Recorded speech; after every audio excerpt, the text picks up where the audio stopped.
আজকের ক্লাসে তোমাদের কোনো অ্যাডভান্স সেন্টেন্স স্ট্রাকচার আমি শেখাবো না। আজকের ক্লাসে খুবই সিম্পল একটি বিষয় ইংরেজি শেখার জন্য বলতে গেলে একদম বেসিক বিষয়, যেটা পজিটিভ প্রোনাউন নিয়ে তোমাদের সঙ্গে আলোচনা করব। তো যদিও বিষয়টা একদম বেসিক ইংরেজির মধ্যে পড়ে, কিন্তু অনেক স্টুডেন্টসরাই এই পজিটিভ প্রোনাউনগুলো নিয়ে কনফিউশনে ভোগে। যেরকম মাই আমার, মাইন মানেও আমার, দেয়ার তাদের, দেয়ার্স মানেও তাদের, আওয়ার আমাদের, আওয়ার্স আমাদের। বাট কখন আমরা আওয়ার ইউজ করব সেন্টেন্সে, কখন আওয়ার্স, কখন মাই, কখন মাই। তো আজকের ক্লাসে আমি তোমাদের এই বিষয়টি পুরোপুরি ক্লিয়ার করে দিব। যদি ক্লাসটি মনোযোগ সহকারে প্রথম থেকে শেষ পর্যন্ত দেখতে পারো, তাহলে জীবনে আর কখনো এই পজিটিভ প্রোনাউনগুলোর ব্যবহার নিয়ে কোনো রকম সমস্যায় তোমাদের পড়তে হবে না। তো এখানে পজিটিভ প্রোনাউনগুলো আমি লিখেছি। মাই আমার, মাইন আমার, ইয়োর তোমার, ইয়োর্স তোমার, হিজ তার, হিজ তার, হার তার, হার্স তার, দেয়ার তাদের, দেয়ার্স তাদের। তো এবার আমি কয়েকটি সেন্টেন্সের মধ্য দিয়ে তোমাদের বিষয়টা ক্লিয়ার করে দিব, তোমরা কখন কোনটা ব্যবহার করবে। তো এখানে একটি সেন্টেন্স লিখেছি, এটি আমার শার্ট। তো এই সেন্টেন্সটা শেখার আগে তোমাদের জানা দরকার যে অ্যাকচুয়ালি পজিটিভ প্রোনাউন বিষয়টা কি। অর্থাৎ এই যে প্রোনাউনটি, পজিটিভ প্রোনাউন, এর পজিশন শব্দ থেকে এই নামটি এসেছে, পজিটিভ, যার অর্থ অধিকারে থাকা। অর্থাৎ এই প্রোনাউনটি কোনো কিছুর উপর কারোর অধিকারকে বোঝায় বা সম্পর্ককে বোঝায়। যেমন এই শার্টটি আমার, অর্থাৎ এই যে শার্টটি, তার মালিকানা আমার, অর্থাৎ আমার অধীন। তো এই রকম সেন্সে আমরা এই পজিটিভ প্রোনাউনগুলো ব্যবহার করে থাকি। বা সম্পর্ক বোঝাতে, হি ইজ মাই ব্রাদার, সে আমার ভাই। তো এবার এদের ডিফারেন্সগুলো তোমরা বোঝার চেষ্টা করবে যে এটি আমার শার্ট, এই সেন্টেন্সটাকে আমরা কিভাবে ইংরেজিতে বলবো।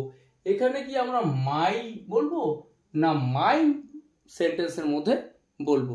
তো এটি আমার shirt, this is my shirt, this is my shirt. তো এখানে পরের সেন্টেন্সটি লক্ষ্য করবে যে এই শার্টটি আমার। তো এই যে সেন্টেন্স দুটি বলার মধ্যে একটু পার্থক্য রয়েছে। এটি আমার শার্ট, এই শার্টটি আমার। অর্থাৎ এই যে সেকেন্ড সেন্টেন্সটি বললাম, এখানে শার্টটি সেন্টেন্সের সাবজেক্ট হিসেবে চলে আসে।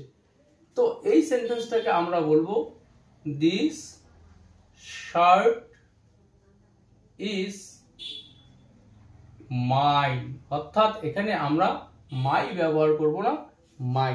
তাহলে যদি বিষয়টা একটু লক্ষ্য করে থাকো যে দিস ইজ মাই শার্ট, অর্থাৎ এই সেন্টেন্সে আমার শার্ট, অর্থাৎ এখানে যার শার্ট সেই ব্যক্তি এখানে আগে চলে আসছে। বাট পরের সেন্টেন্সে দিস শার্ট ইজ মাইন, অর্থাৎ শার্ট চলে আসছে আগে এবং এখানে কর্তা সেন্টেন্সের শেষে। তো এক্ষেত্রে আমরা ব্যবহার করব মাই। তো আশা করি এই সেন্টেন্স দুটির মধ্য দিয়ে তোমাদের এই প্রোনাউন দুটির ব্যবহার শেখাতে পারলাম, যে কখন তোমরা মাই ব্যবহার করবে আর কখন mine.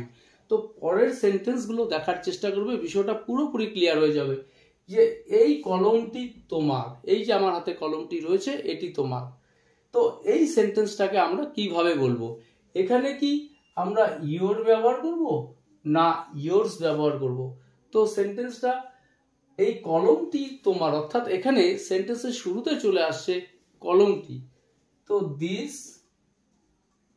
Pen, this pen is, তো এখানে অবশ্যই আমরা ব্যবহার করব সেন্টেন্সে yours, this pen is yours, অর্থাৎ এটা তোমার কলম।